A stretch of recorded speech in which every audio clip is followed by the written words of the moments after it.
Hi, I'm Jake with the First Impressions Fingerprint Jewelry Company. Thanks for requesting one of our print packs.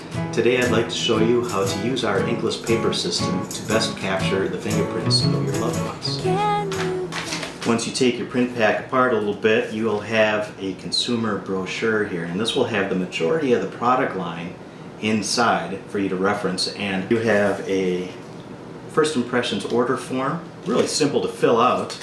Just your customer or client information, payment information, and of course we've included a little space here for filling out what you would like to have engraved on the back side of any of our items. You can engrave up to 3 lines, 8 characters per line on any of the items here in the brochure. Inside your print pack you'll receive a little card like this. It gives you the print taking steps and some tips as well. See 3 little graphics. We don't necessarily want a fingerprint that is too dark. We don't want one that's too light. What we're really looking for in production is something that has nice black to white and some gray gradation that illustrates the fingerprint ridges of each individual. On the other side of the card you'll see that there's 9 boxes, and we encourage you to fill in every single one of these boxes, and then our skilled technicians will actually pick the best print that's going to yield the best result for your finished piece.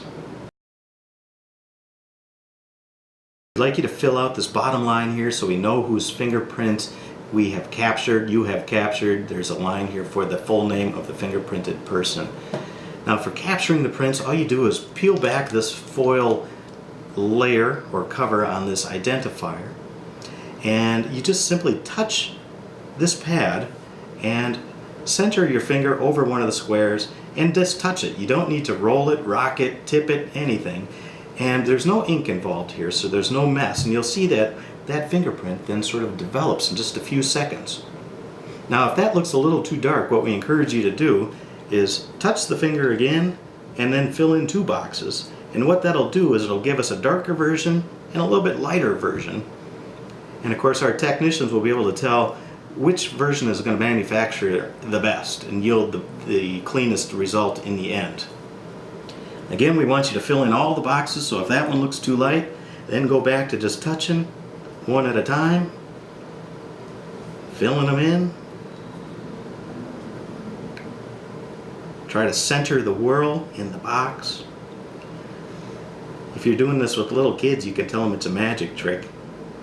They all kind of get a kick out of it. And of course, if you're trying to fingerprint a little baby, it might be best to do so at nap time when they're not so squirmy.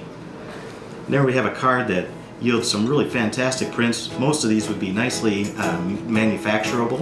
You just put that back into the self-addressed stamped envelope, send it to us, and once we receive the prints, we try to ship them all within 7 days.